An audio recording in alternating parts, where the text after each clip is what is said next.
Good afternoon to you, Joy. Good morning from Vietnam. Thanks a lot for spending your afternoon to join our program to share your stories to our global audience. And on behalf of the listeners everywhere, we want to say thank you to you. Thank you very much. I'm very happy to be here. And Joy, you've been traveling to like 80 plus countries, and yet going to our country in Vietnam in Southeast Asia. So if you decide to put that onto your global map, then you let us know in advance. We would love to meet you and to show you around if you decided to travel here. Okay. Well, I do have a Far East cruise booked for my 92nd birthday, which is that will be in December 2027. My birthday's in October, but this came up at a very good deal, and I thought, okay, that's my opportunity to go to that part of the world. So I've put a deposit on it, and I won't book anything beyond that because time of life is what you're doing this year is okay. You do as much as you can, for as long as you can. So I'm hoping that I'll see most of the Far East at that time. I'm not sure if it goes to Vietnam or not. Wow. I'm not sure. I can't remember. But there's quite a few stops. Starts in Bali and finishes in Singapore. So October is your birthday. What birth month? What day is that? October 5th. October 5th. Okay, all right. So I note it down here in my notes so that we're gonna celebrate with you from here forward. And I'm excited to see you if you travel to this region. And if you could not, stop by to Vietnam, you let us know where is the nearest, and then me and I would love to, to travel to meet you there. Also. That really sounds wonderful. I would love that. All righty, Okay. yeah. I will keep you apprised of the whole itinerary. Okay. Wonderful, wonderful. Thank you. And for a little taste of our culture in here, Joy, it's a very honor for our audience if they can have you to share a little bit about who you are and what you do and how the world knows about you for them, please. Well, you already know I'm 90, so I don't need to go on about that, but I've had a pretty interesting life, born in Scotland and, brought up in England during the war years. So that was really what the book was about, just that period of my life from birth until we emigrated to Canada in 1958. So it was those were very hard years, particularly for my mother, because my father had left right before the war started, and he was a military man, and she had a very hard time during the. We had no money and had to live in some really filthy places, and I don't know whether you'll read the book or not, but I described things a lot in the book, and those were very difficult years and hard after the war too, because Mum being a single mother with 4 children in the 50s, they were not recognized as the wage earner. And even when all of us went out to work, it didn't make any difference. She could never get out of the hovel that we lived in, which was a 4-bedroom cottage, but, running water and, a toilet up the garden, that kind of thing. So it was pretty hard years. And we decided somewhere around 1956 that it was time to think about moving on because we were not going forward while we lived in England. And so I was getting engaged and going to be married, and unfortunately my fiance got a job in London and went to a Christmas party, and well, I can only assume what happened, but I got a dear Joy in January, and he wanted to ring back, and I was heartbroken, and I whined a bit for a while, but then I thought, well, I'm not giving it back. The feelings change. It goes from a desperation to want to get away, and then suddenly you get resentment, and then you get angry. It's like losing somebody. You go through those stages of grief. So when I got to the anger part, I thought, no, I'm going to sell the ring, and it was a very nice ring. It was a family heirloom, and I felt a little bit guilty about that, I must admit, because I was a good kid. And as a matter of fact, many years later in the 70s, I ran into him in a pub in England, and I said, "Hi, John, sorry about the ring." And he said, "It's okay."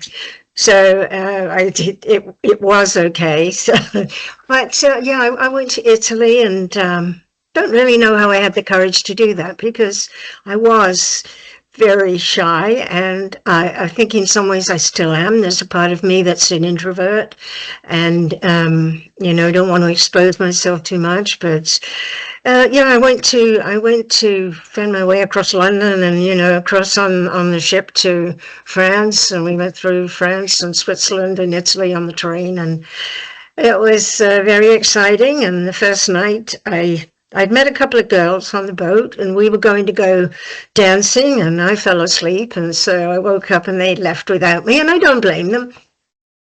So I went looking for them and found this wonderful, they were playing Volare, and it was a lovely dance floor that was over the water. It was open air, it was over the water. It was just beautiful. I'd never seen anything like that in my life. And I walked in and looked around, and I don't know, that moment, I still remember that moment with all of those brown eyes suddenly turned towards the doorway and a line forming to dance with me. And I think immediately my heart started to perk up, and I started to feel better then, not so, not so despondent. So, and the same boys kept coming around in the line, and eventually he said, "I'm going to take you home after the dance." And the hotel was just down the way. And he walked me home. He was a gentleman, and he said, "I'll pick you up in the morning. I'm going to show you all of this area, which was the Italian Riviera, Portofino, Santa Margherita, all of that lovely area in there, with Genoa and Torino and Milano and all of those places." And he took me everywhere on that scooter for 2 weeks. In the mornings, we would go and whip around, and in the afternoons come back and play on the beach with his friends and the two girls I'd met on the train. So it was wonderful. It was really a wonderful holiday, and when I wrote about him in the book, I thought I have a lot to thank that young man for. He was, a total gentleman. He was absolutely gorgeous. He was like a young George Clooney, with the black hair and the brown eyes, and I thought, wow, he's a really nice man, lovely man he was, and we had a wonderful time the whole holiday. And when I came back, he wrote me beautiful, sent me beautiful photographs that he'd taken all through the holidays, black and white, very, very dramatic photographs. So I kept them all, and I still have them actually to this day.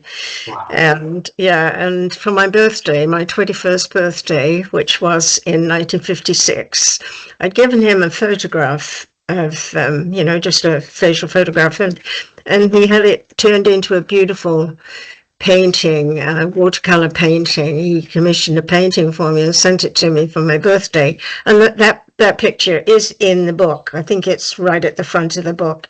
So I said, I want that picture. I was going to have it on the cover, behind where it says Finding Joy, but we decided to use another photograph. But Luigi's photograph is in the book, and the whole story about that. So I had a lot to thank him for. A different person when I came back. I'd been exposed to another country, and I knew that I thought if I could do that, I can do anything.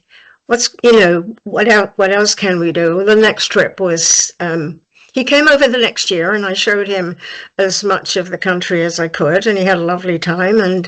But we knew that it wasn't going to go any further, so it was, a sad goodbye. I was emigrating, and he was obliged to support his mother, his dad had been shot because he was in the resistance during the war, and he'd been shot in the garden in front of his the children and the mother. So I knew there was trauma.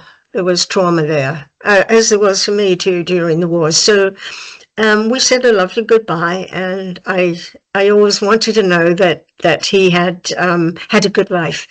And I'm sure he did, because later on in life, when I was writing this story on Journeywoman, somebody who was it now? Her name was Patty, and she was in Washington State. She said, "Oh, years ago, I had a young Italian here. He was studying to be a lawyer, and he wanted to learn English, and he was a student. So she got in touch with him because I said, I'd just like to find out if he's still alive and if he had a good life.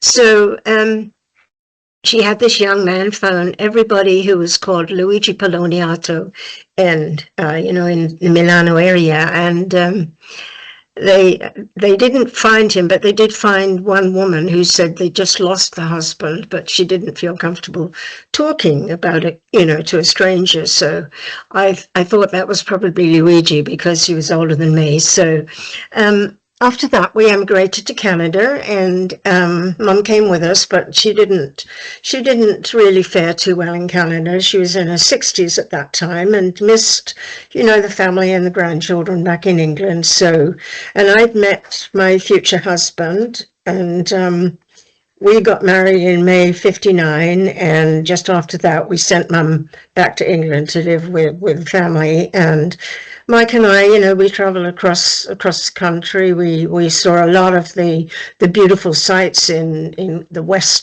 Western Canada and Western states, beautiful parks. He introduced me to a lot more of nature than I was ever used to because he was a sporty guy, and he'd been into soccer and he'd been into hiking and all of this, and so I got used to camping for a while, and we moved to Ontario, and after Ontario we moved to Quebec, and then I had time on my own in England for 3 years. He wanted time on his own, and I had the 3 children. So that was a pivotal point in my life. It was a change for me to figure out who I was.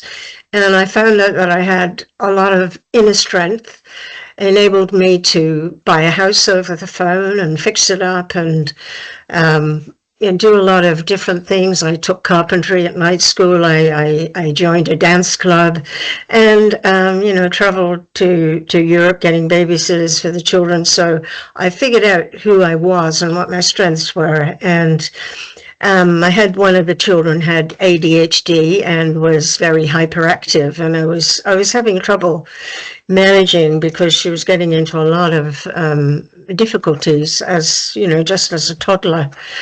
And we decided to, after 3 years, to come back to Canada and give marriage another chance. And that was difficult, but I was, of course, a different person because I'd, bought a house and sold it for a profit in England, and came back and insisted on buying a house. And from that time onward, I bought and sold every house that we lived in and made a lot of the decisions, which I hadn't before. I'd been rather submissive before, when I accepted the fact that he wanted to be alone without me and the kids. And that was a hard time, but I thought, I've got 3 little ones. I have to look after them. They come first. So I had a friend in England who helped me get, paint for the house, and helped me go around. She had a little mini car, and we went to lawn sales and auctions and strapped furniture to the top of this little car and drove home very slowly. So that's how I furnished the house, and it was quite wonderful. I got 3 times what I paid for it when I sold it 3 years later, which was wonderful because it was just a row house. But I built a few things in. I learnt how to do a bit of woodworking, and made a bench for the bay window, things like that, just small things. But I did it up nicely, and it was painted and decorated beautifully. So but I knew that the children needed their father. So we came back, and we took a lot of trips back and forth to England. But his family didn't really appreciate the fact that I was Protestant because they were all Catholics, and they never accepted me. So I stopped going up with his family, and I would say, I'm going to go off on my own. So that was the point, really, around 1963, 64, that I started going off on my own and doing solo trips. And it would be aligned with what one of my passions might be, which would be I would go and look at gardens. I went to the Chelsea Flower Show and Keukenhof Gardens and saw things like that, or a painting retreat or a writing retreat. Those are the things I like to do. So that's really where it started. And later on, when we moved to Vancouver Island, which was 1997.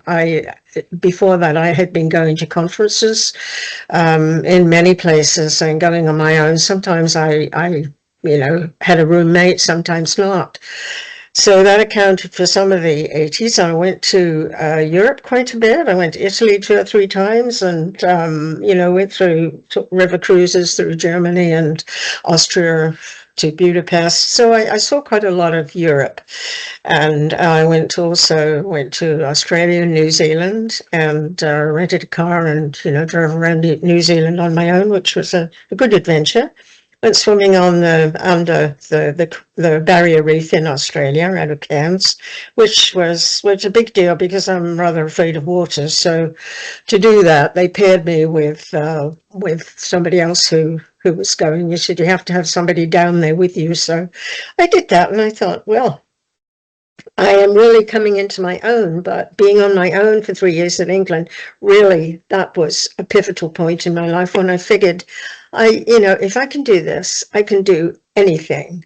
So after that, I was much more confident about life and didn't worry so much about it. I thought, I hope Mike has got over his demons, and he seemed to. He said he really regretted everything, and I said, well, I do too, but I'm not ready to forgive you yet because I don't know what the reason was. Did you have another woman? No, I just needed time alone to think a few things through, and I said, okay, we could have talked about it, but anyway, I let it go, and I knew that time alone had really given me a big gift.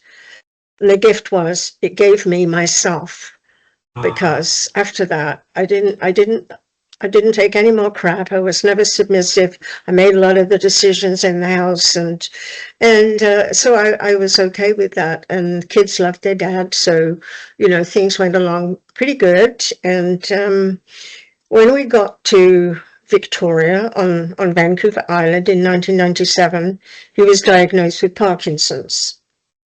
And I had formed the Canadian Society of Special Event Professionals in 1996, just before we moved to the island. And we only moved because of the weather in Ontario.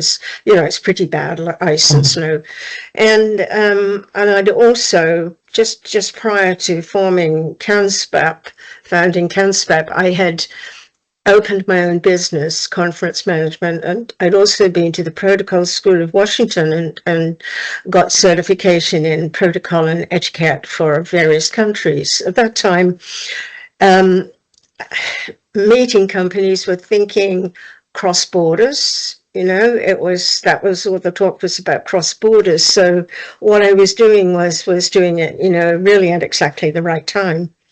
I had to put it aside when Mike got Parkinson's, because the next 14 years really were, when he was good, I was okay. I could go off on my trips, to Italy or wherever I wanted to go, and England. But I also took him on a few trips, places that we had been on a honeymoon and places earlier in life that we'd had a good time. So I did that. And I don't know, when he died in 2015, and we had a good big house, 4 bedrooms, big suite downstairs. And I thought 2/3 of an acre is a bit too big for me to garden alone. I'm a passionate gardener. I absolutely love it. So I gave myself a year, and I sold a lot of stuff and had a lot of garage sales. And I thought, okay, what am I going to do? I'm going to reinvent myself now. I'm really on my own now. The kids are all doing their own things. And I sold the house and got a very good buck for it, and moved up island to Parksville, which was a much smaller place. When I moved here, I only had 12,000 people, but it's a lovely community. It's a very caring community. We all care about each other and look out for each other, and just make sure everything is okay in the other's life. Knock on doors and, make a phone call to see we're all right. So it's been a wonderful community for me.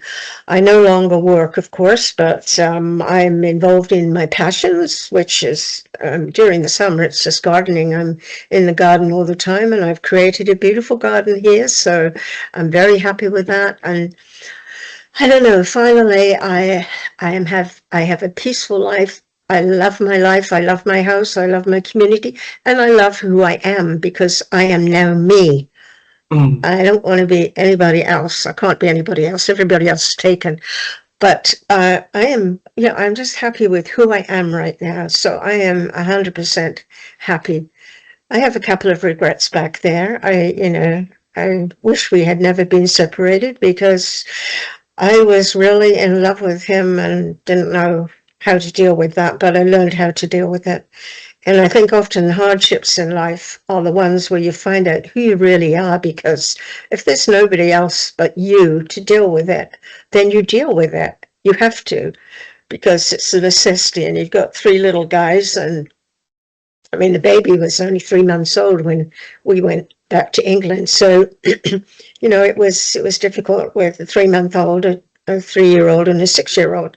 So it taught me a lot about who I am. So, part of me is very grateful to Mike, because if marriage had gone on the way it was, I might have got pregnant again and again, and would never have found out that I have this core of strength inside me that I do.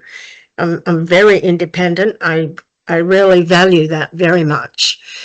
And when I turned 65, I took another solo trip, which was back to England, to trace my steps from birth all the way through the war to emigration. It was one of the best things I ever did, because I had never talked about, the war years, or being being an evacuee, and all the horror that we went through. I never talked about it because as a child, you feel ashamed. Kids bully you because you're different and you're scruffy and you don't have a dad. So all of those things were strikes against me as a kid growing up. And I didn't talk about it. When I went back to England and Scotland and just did that whole trip and looked at all the places, the rooms that we lived in, it was absolutely wonderful. I came back and I thought, wow, you should have done that 20 years ago. But I didn't. I was 65. That was my 65th birthday present. And it was the best thing I ever did. And when I came back, I had an interview with Ben Wicks, who's, I think he's passed away now, but he was a famous comedian in Canada and wrote a lot of books. And they had Wixie's little cartoons in the newspaper.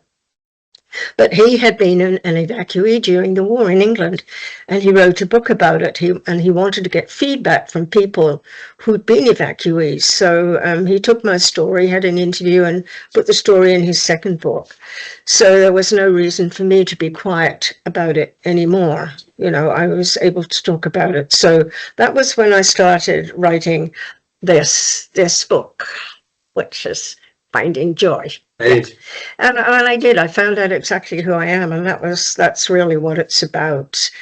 So, and that brings me up to date here in Parksville. And like I said, I think it's a little magic blue zone that I have, because a lot of people are living longer here, and we eat right and we exercise and we socialize and do all those things that people are doing who are living longer, but living happily without dementia getting in the way. And I just believe in keeping the brain busy all the time, and I've always been involved in music, except I took this term off to write the book, and I'm glad I did that, because that was a wonderful Christmas present to have that finally done. The first part, I'm writing the second part right now, so I'll probably take time off from music. I'm a bit croaky now, singing, so. But getting involved in music and reading and writing and just socializing, it just keeps your brain buzzing around. And I'm trying not to watch all the bad news that's on here, in the States. So I don't turn on the news. I'm trying to watch happy things and just keep my spirits up. So, but I am in a very, very good place in my life right now. So I'm just happy with who I am, where I am, what I'm doing, and life is good. It's peaceful and content. I wanted to be a professional singer when I was not a kid, because we had our musical times during the war. My mum played the piano and the boys played instruments, and I sang because that was my instrument, was my voice. So I've always sang all my life. And we had our little band performances in our little cottage, and the neighbors would come and lean in the windows, and we'd push the windows up, and we'd have our own. That was our first audience.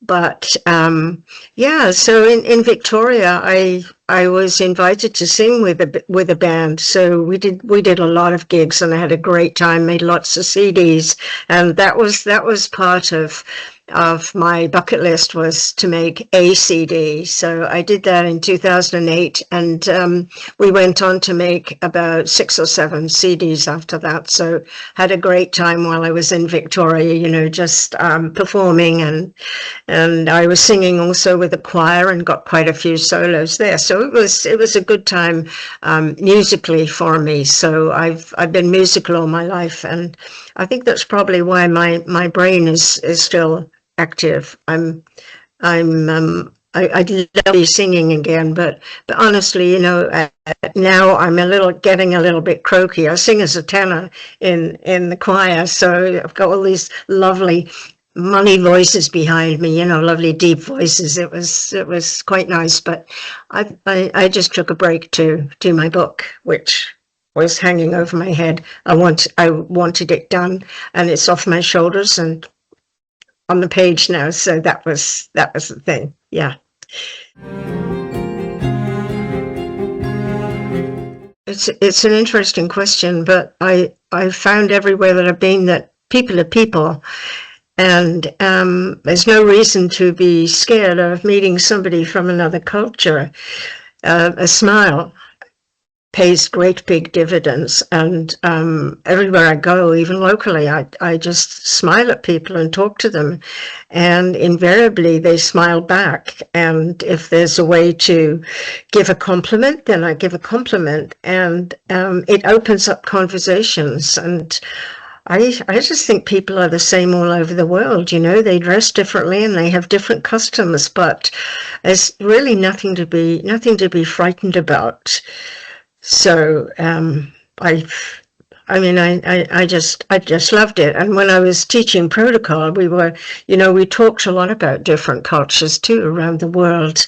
So that was very helpful at that time. And when I was teaching it, I would take a specific country, and we would talk about all the customs in a particular country, and it was all within the meeting planning and event organizations.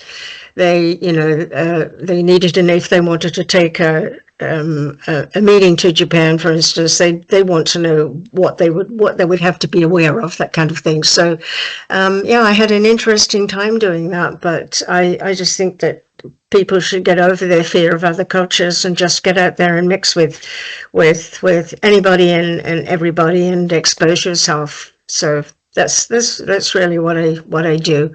Doesn't worry me. So I have also a little trick too, and I only bought them last year, and this was a pair of earpods, and they have 70 languages in them. So yeah, I'm learning that because it's a big learning curve for me. But if I go to a country where there's absolutely no English, then I've got these earphones, and if I'm asked a question and I don't understand it, I can tap and I get the translation. So, and if you've got the phone with you, you can do it. You can type a question on the phone and they will give you the answer. It's absolutely amazing. But there's 70 languages in these earpods. So, but I need a little more training on that, because that's a big leap for me to be able to figure it all out, because there's a lot, technology at this time of life is a little bit, it can be a little bit confusing at times. How did the Blitz and the 3 years of separation, going back to it a bit, was anything?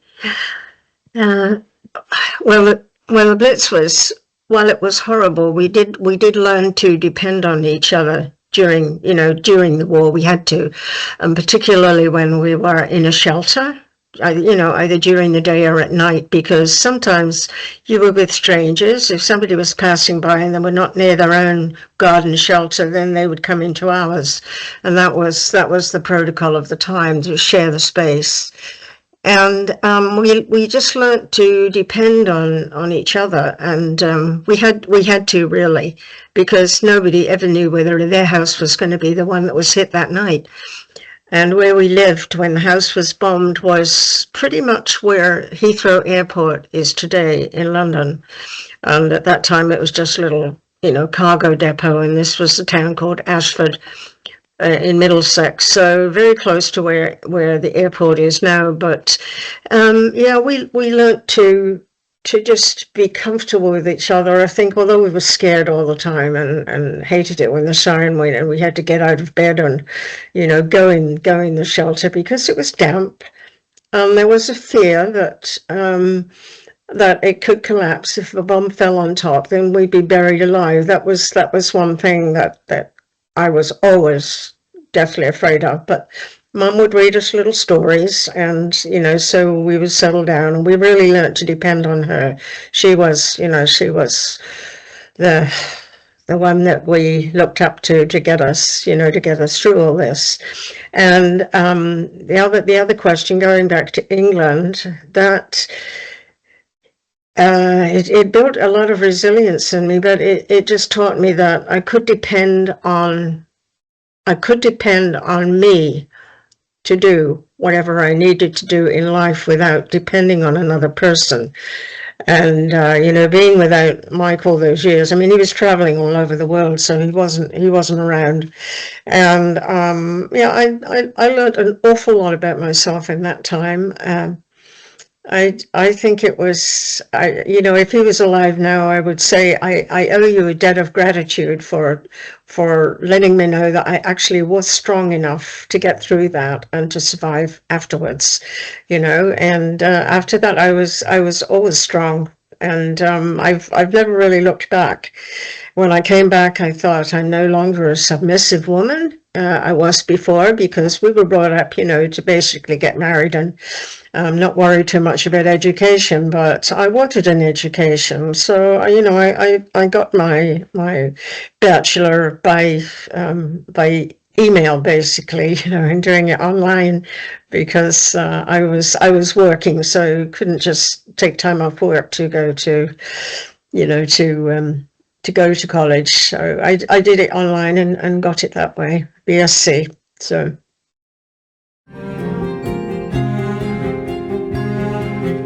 what held me back? Well, nothing has held me back. It's the distractions get in the way. When I started it that would be the year 2000. So it's taken me 25 years to get this off my shoulders and out there. But there was a lot of distractions. There was work, and then Mike got sick looking after him, the kids and all of their problems. So there's always distractions that stop you. I'm not a full-time writer, so I had to fit it in and do it whenever I could, and I'd add to it and change it. And it wasn't until I came back from Iceland in 25 that was my 90th birthday. But, Sylvia Friedman called me and said, how are you getting on with your book? And I said, I've done everything. I've written all I can about it, and now I'm waiting for the next step. And I'm not quite sure where I go from there. So she said, I can help you with that. So that's why it's now come to fruition. She's been absolutely wonderful helping me with it. So if she hadn't have called me, I would probably still be wondering what to do about it next. But now I've done that, and I can work on the next part and write the rest of the story, which, with there's some interesting bits in there too. Oh yes, there's been a lot of changes. So many changes in the travel industry since then.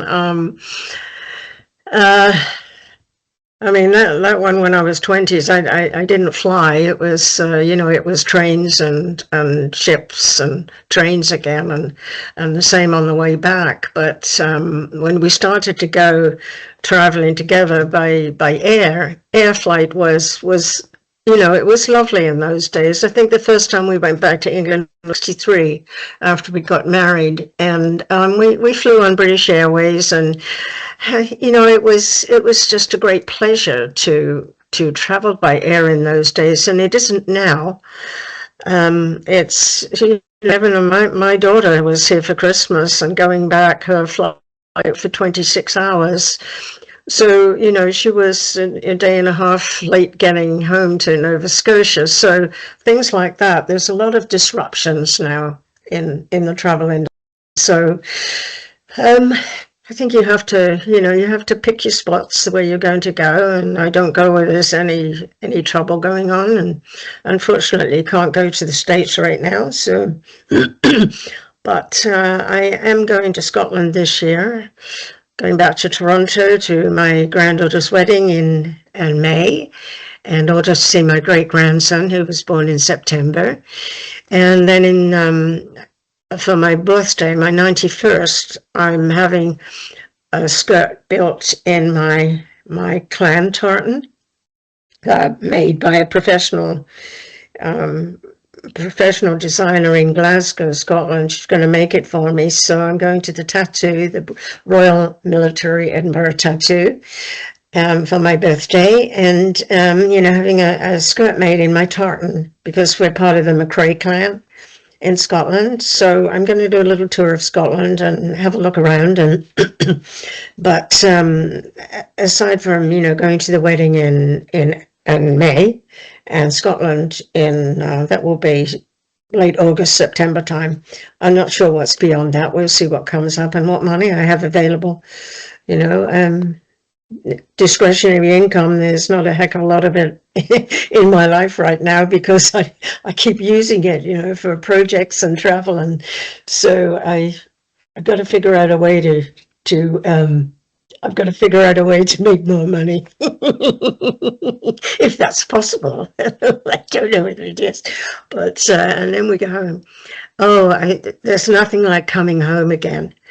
I could never be a permanent nomad, and I know a lot of women who do this. They sell everything and they travel, and work a little bit here and there. No, I want my bed. I want to come home. Excuse me.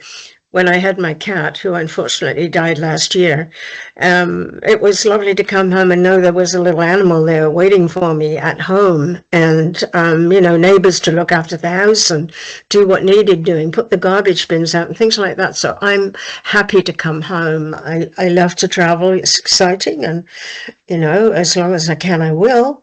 But coming home, there's nothing like coming home again and getting back into your own bed. And if you get sick on holiday, you just want your own bed and home. This is home to me. And it's probably the happiest place I've ever lived. I can say that. Really. Yeah, it really is. We reached out to Sylvia. Oh, she is one of the most understanding young women, talented. I mean, she was just wonderful to work with. She's so kind and generous with her time and her knowledge and the sharing of information. I think it was such a great privilege and an honor to work with her, and I hope to work with her again on book 2. And I'm recommending her to other people too, because she's got such a wonderful manner about her, a very professional manner, but very loving and down to earth too. So I really, really appreciated that. I wasn't sure what to expect, and I was just absolutely delighted with working with her. And I look forward to doing it again. It would be a great pleasure. Yes, I do try to other people my age. They say, oh, well, you do a lot for your age. And I said, no, don't do that. Don't say for your age. If you want to do it, you can do it too. You just have to listen to your body at this time of life. And if your body says you're doing too much, then you stop and you take a rest. But I said, if you've got the money, do it now, because if you don't, if something you really want to do, you will definitely regret it. And you don't want to die with regret. So do as much as you can, as long as you can. And don't think about the fact that you're 80 or 90 or whatever age. If you feel up to it, then do it. Go for it. You've got to live life every day. And as long as you're kind to people, you know, and you're kind to yourself as well, and your body is holding up. I mean, I was amazed that it held up so well in Iceland, because I thought, oh, I'm going to be with 20-somethings. And I joined last minute at a group, G Adventures, and it was wonderful. And yeah, everybody was younger than me, but I said, hey, I'm here to celebrate my 90th birthday. You don't need to look after me. I'm not going to fall over. I've got a cane if I need it. And it was wonderful. And I climbed and, climbed over rocks and went behind the waterfall and hauled myself along with a rope. And I thought, if I can do that, I can do anything. Well, I think it helps to be aware of what's going on around you. And I think there's a lot now, if we get really involved in all that's going on around the world, we could get very depressed. And there's there are a lot of people who really do get down about what's happening. And I did too at first, because I've been through a war and I don't want there to be another one. But it does look as if it's a fascist regime around. But so I don't watch the news very much anymore. But ability to think, I think the more you read, the more you learn. So I read a lot of books all the time. I always have all my life since I could read. I've been involved in reading. So I do read a lot, and I try to be aware of what's happening around me. And the same when I travel, I like to make sure that I'm in a safe area, things like that. So, and I just think if you're involved and using your brain a lot, this helps you to think about other possibilities. It helps you to think if you're aware of what's going on in the world. And if you're reading a lot, then you learn a lot more, so you're thinking more, and also it improves your own processes, your thought processes, of figuring out what you can do and what you can't do. But for me, it just comes down to my body. If my body says I can do it, then I do it. My brother was a singer too, as a matter of fact. He took it up professionally. And I was singing professionally with the band in Victoria, but Alan, from the first time we emigrated in 1958, he started to sing with a group, and it was folk songs. Peter, Paul and Mary, that kind of thing. And he wrote a couple of songs too. And he'd been to Italy, and I can't remember whether it was a gig or not, but he went to Italy anyway, and he brought me some beautiful amber earrings, heart-shaped. I still have them and still wear them. He brought those back and talked about Italy and how beautiful it was. And I thought, oh, well, that's where I'll go, when the ring thing came up. And so that was one reason why I picked Italy, because he raved about it. And it certainly was. It was just lovely. I loved it. And I've been back, several times. So, and I probably would like to go back once more, just back to Rapallo, where I met Luigi, and have a walk along that lovely esplanade and find that dance floor again and have a look at it and bring back some memories. I mean, that was a wonderful romance. It really was. It was beautiful. And honestly, it was innocent. And there's not too much of that about these days. So I'm really proud that I've got that. Let's travel down with me and you meet your brother. If you and me meet him together through traveling time. Meet him. I would say keep singing, but and travel around. And he was doing that, but he got I don't know, you know, a lot of professional singers, they get into alcohol and drugs. Well, Alan got into alcohol big time, and that's eventually what killed him when he was 50. I would say to him, keep traveling, but stay off the bottle, because he had a wonderful voice, and he played, I don't know, 3 instruments: bluegrass, banjo, guitar, and mouth organ, and there was something else. I think he tinkered on the piano, but there was another instrument he played. Maybe it was a flute. And he, you know, he was self-taught. He was an actor as well. So he had a lot of artistic talents.